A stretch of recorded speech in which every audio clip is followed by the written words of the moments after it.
ആന്ധ്രാപ്രദേശില് വിശാഖപട്ടണത്ത് താമസിക്കുന്ന വീട്ടമ്മയായിരുന്നു കലാവതി. കലാവതിക്ക് 54 വയസ്സായിരുന്നു പ്രായം. ഇവരുടെ വീട്ടില് ഭർത്താവുണ്ട്, 2 മക്കളുണ്ട്. ഭർത്താവിന്റെ പേര് വെങ്കിടേശ്വരൻ എന്നാണ്. അദ്ദേഹത്തിന് 62 വയസ്സായിരുന്നു പ്രായം. ഈ വെങ്കിടേശ്വരൻ കുറെ കാലം ആർമിയിൽ ജോലി ചെയ്തിരുന്ന വ്യക്തിയാണ്. പിന്നീട് അവിടെ നിന്ന് റിട്ടയർഡ് ആയിട്ട് അദ്ദേഹം നാട്ടിലേക്ക് എത്തുകയും ഒരു പ്രൈവറ്റ് കമ്പനിയിൽ കുറച്ചു കാലം വർക്ക് ചെയ്യുകയും ചെയ്തു. പിന്നീട് ആ പ്രൈവറ്റ് കമ്പനിയിലെ ജോലിയിൽ അദ്ദേഹം നിർത്തിയിട്ട് ഒരു വിശ്രമ ജീവിതം നയിച്ചുകൊണ്ടിരിക്കുകയായിരുന്നു. ഇനി 2 മക്കളാണെന്ന് ഞാൻ പറഞ്ഞു. ഒരു ആൺകുട്ടി ഉണ്ട്, ഒരു പെൺകുട്ടി ഉണ്ട്. രണ്ടുപേരുടെയും വിവാഹമെല്ലാം കഴിഞ്ഞിട്ട് അവരെ ഫാമിലി ആയിട്ട് തന്നെ വിദേശത്ത് സെറ്റിൽഡ് ആണ്. വർഷത്തിൽ 1-2 തവണ അച്ഛനെയും അമ്മേനെയും കാണാനായിട്ട് അവർ നാട്ടിലേക്ക് വരികയും ചെയ്യും. ഇനി ഇവിടെ ഒരു ഡെയിലി റൊട്ടീൻ എങ്ങനെയാണെന്ന് ചോദിച്ചു കഴിഞ്ഞാൽ, ഈ കലാവതി അവിടെ ഒരുപാട് ഭക്തിയാണ്. എല്ലാ ദിവസവും രാവിലെ ജോലിയെല്ലാം പൂർത്തിയാക്കിയിട്ട് അമ്പലത്തിലേക്ക് പോകും. ഒരു 9 മണി 10 മണി ആകുമ്പോഴത്തേക്കും തിരികെ വീട്ടിലേക്ക് വരും. എന്നിട്ട് വൈകുന്നേരങ്ങളിൽ, അത് എല്ലാ ദിവസവും ഇല്ല, അവർക്ക് ഒരുപാട് ഫ്രണ്ട്സ് ഉണ്ട്, അവരുടെ ഏജിലുള്ള ഫ്രണ്ട്സ് ഉണ്ട്. ആ ഫ്രണ്ട്സിനെ കാണാനായിട്ട് തൊട്ടടുത്ത് തന്നെ അവര് പുറത്തോട്ടൊക്കെ പോകും. ഒരു 6 മണി സമയമാകുമ്പോഴത്തേക്കും തിരികെ വീട്ടിലേക്ക് വരികയും ചെയ്യും. ഇനി വെങ്കടേശ്വരൻ, അദ്ദേഹത്തിന് അങ്ങനെ പുറത്ത് പോകുന്നതിനോട് ഒരുപാട് താല്പര്യമൊന്നുമില്ല. കൂടുതൽ സമയം വായന അല്ലെങ്കിൽ TV കാണുക, അതൊക്കെയാണ് അദ്ദേഹത്തിന്റെ ഒരു രീതി എന്ന് പറയുന്നത്. അങ്ങനെ ഒരുപാട് സന്തോഷത്തോടെ ഇവരുടെ കുടുംബജീവിതം ഇങ്ങനെ മുന്നോട്ട് പോയിക്കൊണ്ടിരിക്കുകയായിരുന്നു. അങ്ങനെ ഇരിക്കെ 2025 ജാനുവരി മാസം 19-ാം തീയതി രാവിലെ സമയത്ത് അതേപോലെ തന്നെ കലാവതി അമ്പലത്തിലേക്ക് പോയി. ഒരു 9-10 മണിയായപ്പോഴത്തേക്കും തിരികെ വീട്ടിലേക്ക് എത്തി. രണ്ടുപേരും കൂടെ ഒരുമിച്ചിരുന്ന് ഭക്ഷണമെല്ലാം കഴിച്ചു, മക്കളേക്ക് വിളിച്ചു. ഒരു ഉച്ചയ്ക്ക് 2:30 സമയമായിരിക്കുകയാണ്. അപ്പൊ കലാവതി ഭർത്താവിനോട് പറയുകയാണ്, എനിക്ക് കുറച്ച് വസ്ത്രങ്ങൾ, തേക്കാൻ കൊടുത്ത കുറച്ച് വസ്ത്രങ്ങൾ വാങ്ങിക്കാനായിട്ട് പോകേണ്ട ഒരു ആവശ്യമുണ്ട്, ഞാൻ അത് വാങ്ങിച്ചിട്ട് വരാം.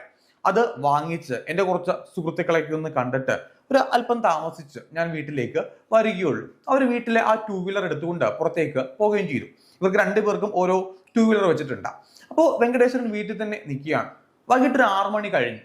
സാധാരണ ദിവസങ്ങളിൽ കലാവതി 6 മണിയാകുമ്പോഴത്തേക്കും തിരികെ വീട്ടിലേക്ക് വരേണ്ടതാണ്. പക്ഷെ അവർ 6 മണിയായിട്ടും വീട്ടിലേക്ക് വന്നില്ല. അപ്പൊ വെങ്കടേശ്വരൻ ആലോചിച്ചു, എന്താണ് ലേറ്റ് ആകുക, എന്തായാലും ഒന്ന് വിളിച്ചു നോക്കാം. അങ്ങനെ ഫോൺ എടുത്ത് വിളിച്ചു നോക്കിയാണ്. ഔട്ട് ഓഫ് കവറേജ് ഏരിയ എന്നാണ് പറയുന്നത്. അപ്പോൾ സാധാരണഗതിയിൽ കലാവതിയുടെ ഫോൺ അങ്ങനെ സ്വിച്ച് ഓഫ് ആകാറില്ല, അല്ലെങ്കിൽ റേഞ്ച് പോകേണ്ട ആവശ്യമൊന്നുമില്ല. ആ ഇട്ടാവട്ടത്ത് തന്നെ എപ്പോഴും അവർ ഉണ്ടാവും. 7 മണി കഴിഞ്ഞിട്ടും കലാവതി വീണ്ടും വിളിക്കുന്നു. അപ്പോഴും same out of coverage area എന്ന് തന്നെയാണ് പറയുന്നത്. വെങ്കടേശ്വരന് ഒരു ടെൻഷൻ തോന്നുകയാണ്, ഇനി ഭാര്യയ്ക്ക് എന്തെങ്കിലും സംഭവിച്ചു കാണുമോ, കാരണം അവർ 2 വീലറിലാണല്ലോ പോയിരിക്കുക. അതുകൊണ്ട് അടുത്ത സുഹൃത്തുക്കൾ, കലാവതി എപ്പോഴും സ്ഥിരമായിട്ട് പോകുന്ന അടുത്ത സുഹൃത്തുക്കളെ വിളിച്ചിട്ട് തിരക്കുകയാണ്, അവിടെ ഉണ്ടോ എന്ന് ചോദിക്കുകയാണ്. അവർ പറഞ്ഞത് കലാവതി ഞങ്ങളുടെ അടുത്തേക്ക് വന്നിട്ടേ ഇല്ലെന്നാണ്. അത് കേട്ടപ്പോഴത്തേക്കും അദ്ദേഹത്തിന്റെ ടെൻഷൻ വീണ്ടും കൂടുകയാണ്.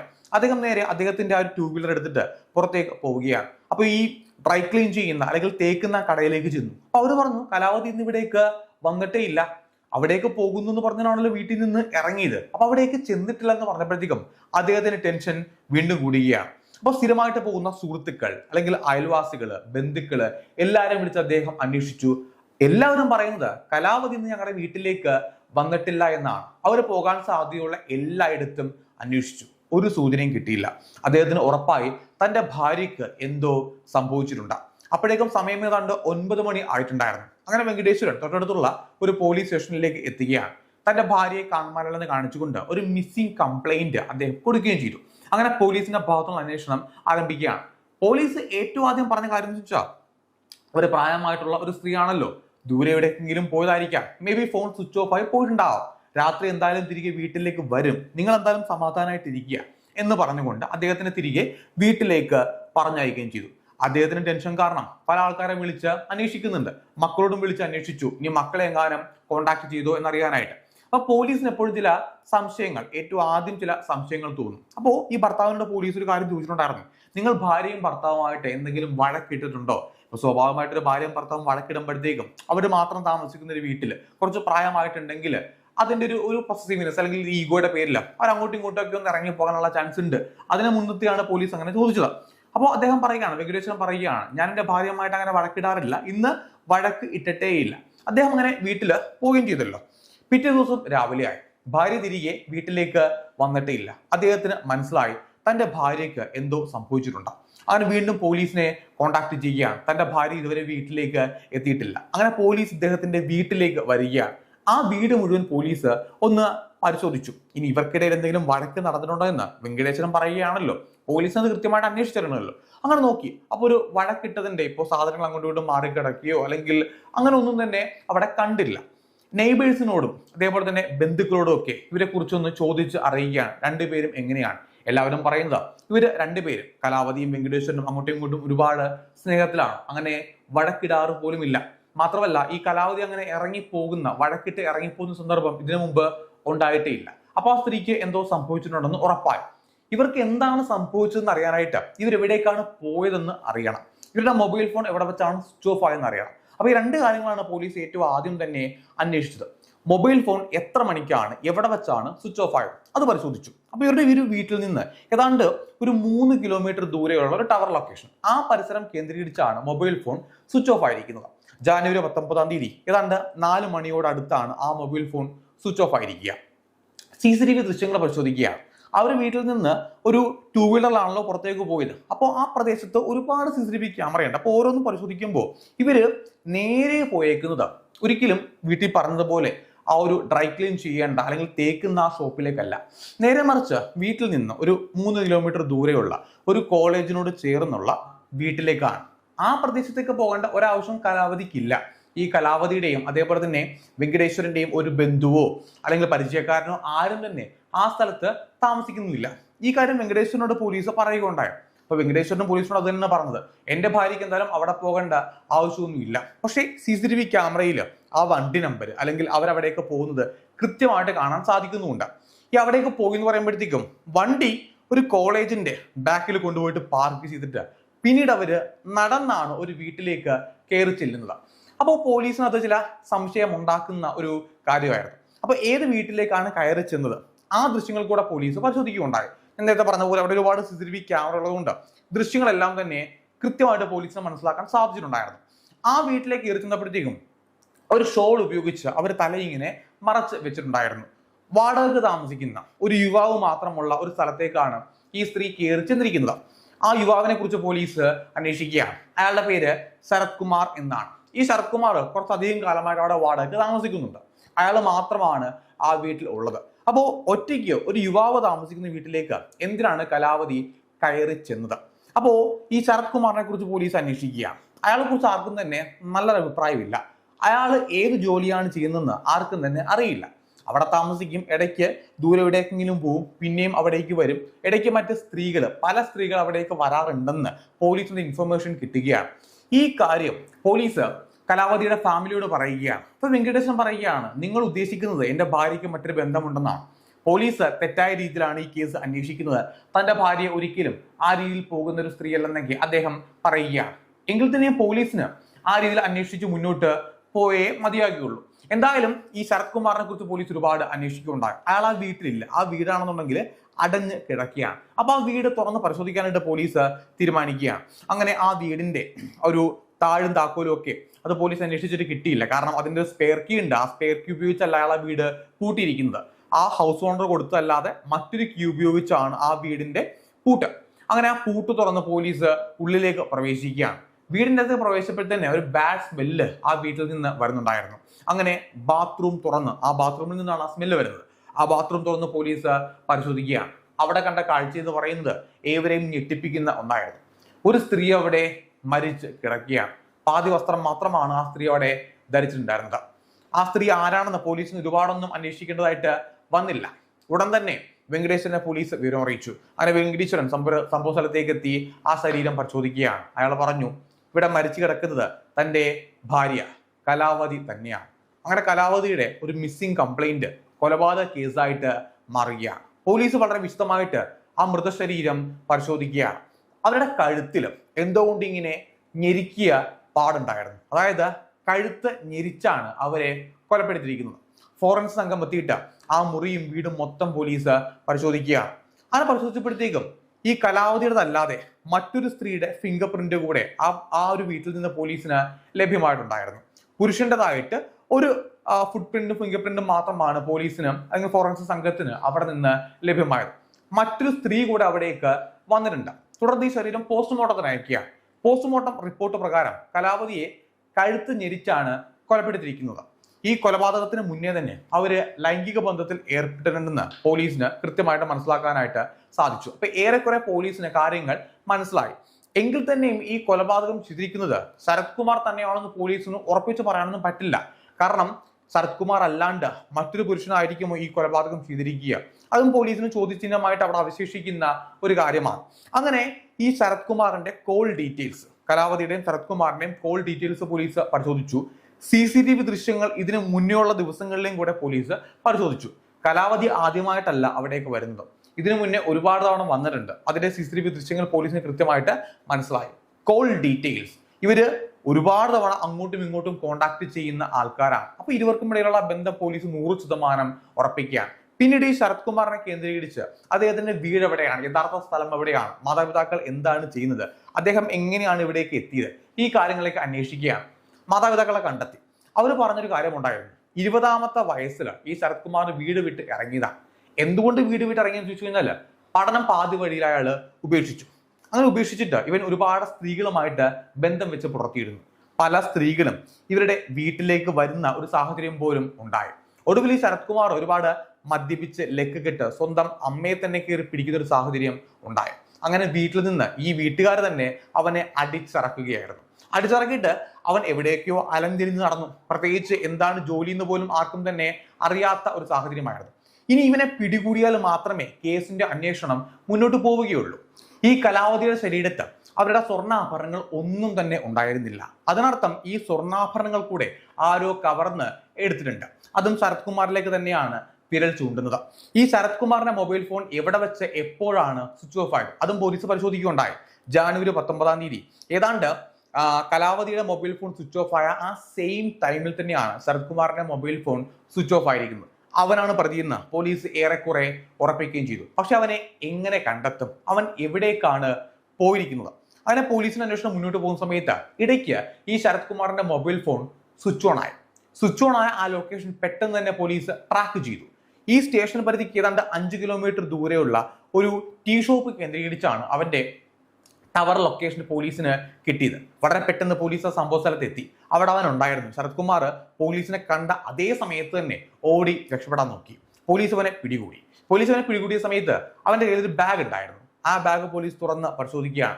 ആ ബാഗിനകത്ത് 1,65,000 രൂപ ഉണ്ടായിരുന്നു. ഈ പണം എവിടെ നിന്നാണ് കിട്ടിയെന്ന് ചോദിച്ചപ്പോഴത്തേക്കും അവൻ പറഞ്ഞത് താനിത് അധ്വാനിച്ചുണ്ടാക്കിയ കാശാണ് എന്നാണ്. അവനെ അറസ്റ്റ് ചെയ്ത് വിശദമായിട്ട് പോലീസ് ചോദ്യം ചെയ്തു. ഈ ചോദ്യം ചെയ്ത സമയത്ത് പോലീസിനോട് ഏറ്റവും ആദ്യം പറഞ്ഞത് തനിക്ക് കലാവതി അറിയാം, കലാവതി തന്റെ വീട്ടിലേക്ക് വന്നിട്ടുണ്ട്, പക്ഷെ അതിൽ കൂടുതൽ ഒന്നും തന്നെ തനിക്ക് അറിയില്ല. ഈ സംഭവം നടക്കുന്ന ജനുവരി 19-ാം തീയതി താൻ സ്ഥലത്തില്ല എന്നൊക്കെയാണ്. പക്ഷെ പോലീസ് കൃത്യമായിട്ട് അവന്റെ ടവർ ലൊക്കേഷൻ പരിശോധിച്ചിട്ടുണ്ട്. അവന്റെ മൊബൈൽ ടവർ ലൊക്കേഷൻ ആ ദിവസം അവിടെ തന്നെ അവന്റെ വീട് കേന്ദ്രീകരിച്ച് തന്നെ കാണിക്കുന്നുണ്ടായിരുന്നു. അപ്പൊ എന്തായാലും അവൻ പറയുന്ന കള്ളത്തരമാണെന്ന് പോലീസ് 100% ഉറപ്പായിരുന്നു. പിന്നീട് അവന്റെ മൊബൈൽ ഫോൺ പോലീസ് പരിശോധിക്കുകയാണ്. അങ്ങനെ പരിശോധിച്ചപ്പോഴത്തേക്കുമാണ് പോലീസിന് കൃത്യമായിട്ടുള്ള തെളിവുകൾ കിട്ടിയത്. ഇവൻ കലാവതിയുമായിട്ട് ഒരുപാട് വർഷങ്ങളായിട്ട് ഒരു ബന്ധം വെച്ച് പുറത്തിലുണ്ടായിരുന്നു. കലാവതിയായിട്ട് മാത്രമല്ല, ഇവൻ സോഷ്യൽ മീഡിയ വഴി പരിചയപ്പെടുന്ന അല്ലെങ്കിൽ സോഷ്യൽ മീഡിയ വഴിയും അല്ലാതെ പരിചയപ്പെടുന്ന ഒരുപാട് സ്ത്രീകളുമായിട്ട് ആ രീതിയിലുള്ള ഒരു ലൈംഗിക ബന്ധം തുടർന്ന് പോയിട്ടുണ്ടായിരുന്നു. ലൈംഗിക ബന്ധം മാത്രമല്ല, ഒരുപാട് സ്ത്രീകളുടെ ഫോട്ടോസും വീഡിയോസും ഇവന്റെ ഫോണിനകത്ത് ഉണ്ടായിരുന്നു. മാത്രമല്ല പല സ്ത്രീകളുടെ കയ്യിൽ നിന്ന് ഇവൻ പണം കൈപ്പറ്റിയിട്ടുമുണ്ട്. പോലീസിന് കൃത്യമായിട്ടുള്ള തെളിവ് കിട്ടിയപ്പോഴത്തേക്കും പിന്നീട് ഇവൻ എന്തായാലും പോലീസിന് മുമ്പിൽ പിടിച്ചിരിക്കാൻ പറ്റില്ലെന്ന് ഉറപ്പായിട്ടുണ്ടാവും. അങ്ങനെ പോലീസ് വീണ്ടും ചോദ്യം ചെയ്യുകയാണ്. ചോദ്യം ചെയ്യേണ്ട രീതി മാറിയപ്പോഴത്തേക്കും ഇവൻ എല്ലാ കാര്യങ്ങളും പോലീസിനോട് തുറന്നു പറയുകയാണ്. ശരത് കുമാർ പറഞ്ഞു താൻ തന്നെയാണ് അവരെ കൊലപ്പെടുത്തിയത്. ഇനി അറിയേണ്ടത് എന്തിനീ കൊലപാതകം ചെയ്തു എന്നാണ്. അവന്റെ മറുപടികൾ ഇപ്രകാരമായിരുന്നു. കലാവതിയെ 2 വർഷം മുന്നേ ഫേസ്ബുക്ക് വഴിയാണ് ഇവൻ പരിചയപ്പെടുന്നത്. ഈ പരിചയപ്പെടുന്ന സമയത്ത് കലാവതിക്ക് 52 വയസ്സായിരുന്നു, ഇവന് 28 വയസ്സ്. ഒരു അമ്മയുടെയും മകന്റെയും പ്രായമുണ്ട്. ആദ്യം സുഹൃത്തുക്കളായിരുന്നു. പിന്നീട് ഇവന്റെ ഒരു കാര്യം മനസ്സിലായി, കലാവതിക്ക് കുറച്ച് ഫിസിക്കൽ നീഡ്സ് ഉണ്ട്, ലൈംഗിക ബന്ധത്തിന് അവർക്ക് താല്പര്യമുണ്ട്. ആ കാര്യങ്ങൾ രണ്ടുപേരും തുറന്ന് സംസാരിക്കുകയും ചെയ്തു. ഇത് തുറന്ന് സംസാരിച്ചതിന് ശേഷം ഇവന്റെ വീട്ടിലേക്ക് കലാവതിയെ ക്ഷണിക്കുകയാണ്. കലാവതി വീട്ടിൽ ഓരോ കള്ളത്തരങ്ങൾ പറഞ്ഞുകൊണ്ട് ഇവന്റെ വീട്ടിലേക്ക് വരാൻ ആരംഭിക്കുകയും ചെയ്തു. ഈ 2 വർഷത്തിനിടയിൽ പലതവണ കലാവതി വീട്ടില് സുഹൃത്തുക്കളെ കാണാൻ വേണ്ടി പോകുന്നു, അല്ലെങ്കിൽ അമ്പലത്തിൽ പോകുന്നു. അങ്ങനെ പല കള്ളത്തരങ്ങൾ പറഞ്ഞുകൊണ്ട് ആ സ്ത്രീ ഇവന്റെ വീട്ടിലേക്ക് വരികയും ചെയ്യും. രണ്ടുപേരും ആ ബന്ധം ഇങ്ങനെ തുടർന്ന് പോകുന്നുണ്ടായിരുന്നു. ഇവന് ഈ സ്ത്രീയായിട്ട് മാത്രമല്ല, പല സ്ത്രീകളുമായിട്ട് അതേ രീതിയിലുള്ള ബന്ധം തന്നെ ഇങ്ങനെ തുടർന്ന് പോകുന്നുണ്ടായിരുന്നു, ഒരേ സമയത്ത് പല സ്ത്രീകളുമായിട്ട്. അങ്ങനെ ഇരിക്കെ ഇവനൊരു ബിസിനസ് ചെയ്യാനായിട്ട്, ഇവന് പ്രത്യേകിച്ച് ജോലിയൊന്നും ഇല്ലല്ലോ, ഇവനൊരു ബിസിനസ് ചെയ്യാനായിട്ട് 3 ലക്ഷം രൂപ ഒരു ബാങ്കിൽ നിന്ന് വായ്പ എടുക്കുകയാണ്. ആ പണമൊക്കെ ഇവന്റെ കയ്യിൽ വന്നു. പക്ഷെ ഇവൻ ഒരു ബിസിനസ്സും ചെയ്തില്ല. ആ പണം മുഴുവൻ തന്നെ ദൂർത്തടിച്ച് തീർക്കുകയും ചെയ്തു. ഇവൻ ഒരുപാട് മദ്യപിക്കുമായിരുന്നു. ഒരുപാട് സ്ഥലങ്ങളിലേക്ക് ചുമ്മാ അനാവശ്യമായിട്ട് യാത്രയൊക്കെ ചെയ്താണ് ആ പണം അങ്ങനെ ചെലവഴിച്ച് തീർന്നാണ് ഇവൻ പോലീസിനോട് പറഞ്ഞത്. ഈ പണം ഇങ്ങനെ ചെലവഴിച്ച് തീർത്തിട്ട് 1 രൂപ പോലും ബാങ്കിലേക്ക് തിരിച്ച് അടച്ചിരുന്നില്ല. ബാങ്കുകാർ നിരന്തരമായിട്ട് ഇവനെ വിളിക്കാൻ തുടങ്ങി. തീർച്ചയായിട്ടും ആ പണം അടക്കണമെന്ന് ബാങ്കുകാർ പറയുകയാണ്. ഇവന് എന്ത് ചെയ്യണമെന്ന് അറിയാത്ത അവസ്ഥയായി. അപ്പോൾ ഇവന് ഒരുപാട് സ്ത്രീകളെ പരിചയമുണ്ട്. ഈ പരിചയമുള്ള സ്ത്രീകളോട് ഇവൻ പണം പലതവണ ചോദിച്ച് വാങ്ങിയിട്ടുണ്ട്. അവരോട് തന്നെ വീണ്ടും വീണ്ടും ചോദിക്കുകയാണ്. അപ്പോൾ അവർ ഓൾറെഡി പറഞ്ഞു, ഞാൻ നിനക്ക് പൈസ ഒരുപാട് തന്നിട്ടുണ്ട്, അതുകൊണ്ട് ഇനിയും പണം തരാനായിട്ട് എനിക്ക് ഉദ്ദേശമില്ല. അതുകൊണ്ട് ഒട്ടുമിക്ക ആൾക്കാരും ഇവന് പണം കൊടുത്തില്ല. ഇവൻ പിന്നീട് കലാവതിയോട് പണം ചോദിക്കുകയാണ്. കലാവതി പറഞ്ഞു, എൻ്റെ കയ്യിൽ പണമൊന്നുമില്ല, എനിക്കിതുവരെ ജോലി ഒന്നും തന്നെ ഉണ്ടായിരുന്നില്ല, എൻ്റെ ഭർത്താവിന് മാത്രമാണ് ജോലിയുള്ളത്. അദ്ദേഹത്തിന് കയ്യിൽ പണം ഉണ്ടായിരിക്കും, പക്ഷേ ഞാൻ ഈ 3 ലക്ഷം രൂപയൊന്നും അദ്ദേഹത്തിൻ്റെ അടുത്ത് ചോദിച്ചിട്ടില്ല. ഇനി എന്ത് പറഞ്ഞ് ചോദിക്കാനാണ്? കാരണം ഇത്രയും പണത്തിന്റെ ആവശ്യം എനിക്കില്ല, അതുകൊണ്ട് എനിക്ക് പണം തരാനായിട്ട് സാധിക്കില്ല. ഇത് കേട്ടപ്പോഴത്തേക്കും ശരത് കുമാറിന് ദേഷ്യം വന്നു. അല്ലെങ്കിൽ എങ്ങനെ പണം അടച്ച് തീർക്കുന്ന ഒരു ടെൻഷനിൽ അവൻ ഇങ്ങനെ മുന്നോട്ട് പോവുകയാണ്. എങ്കിൽ തന്നെയും അവൻ ഈ കലാവതിയുമായിട്ടുള്ള ബന്ധം തുടർന്ന് പോയിക്കൊണ്ടേയിരുന്നു. ഒരു രീതിയിലും അത് അവസാനിപ്പിച്ചില്ല.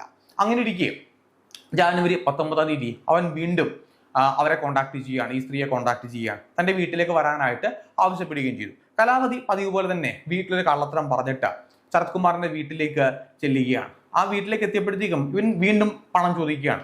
ഒരിക്കൽ കൂടെ വീട്ടിലേക്ക് വിളിച്ചു വരുത്തി പണം ചോദിക്കാനായിട്ടാണ് ഇവൻ തീരുമാനിച്ചത്.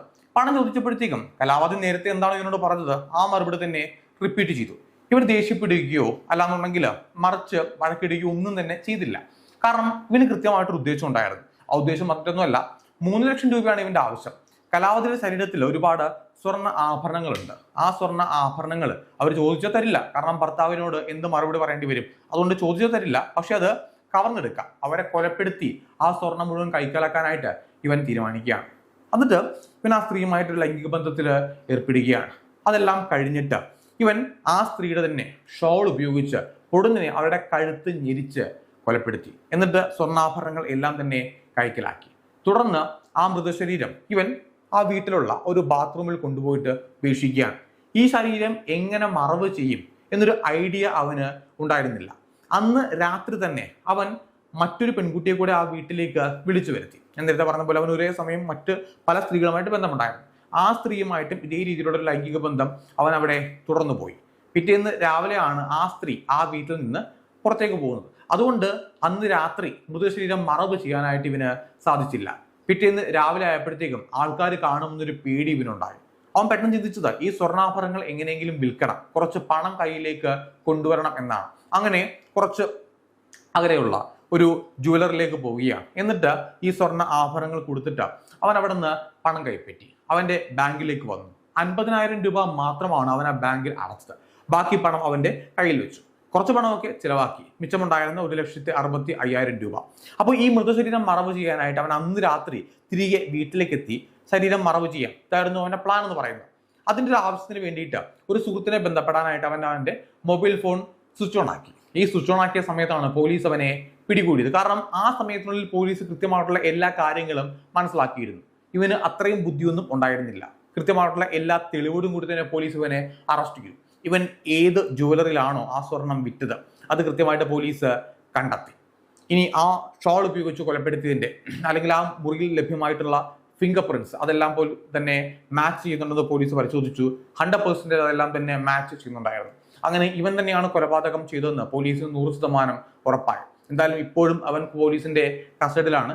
കേസിന്റെ അന്വേഷണം ഇപ്പോഴും തുടർന്ന് പോകുന്നേ ഉള്ളൂ. കാരണം റീസെന്റ് ആയിട്ടാണ് ഈ ഒരു സംഭവം അവിടെ ഉണ്ടായിട്ടുള്ളത്. ഇനി ഇവിടെ അന്വേഷിക്കേണ്ട അല്ലെങ്കിൽ നമ്മൾ മനസ്സിലാക്കേണ്ട മറ്റൊരു കാര്യമുണ്ട്. ഈ കലാവതി എന്ന് പറയുന്ന സ്ത്രീ അവർ നല്ല വീട്ടമ്മയായിട്ട് അവർ ജീവിച്ച് പോന്നിരുന്നതാണ്. എന്തുകൊണ്ട് അവർക്ക് ഇത്തരത്തിലൊരു ബന്ധം അവിടെ ഉണ്ടായി?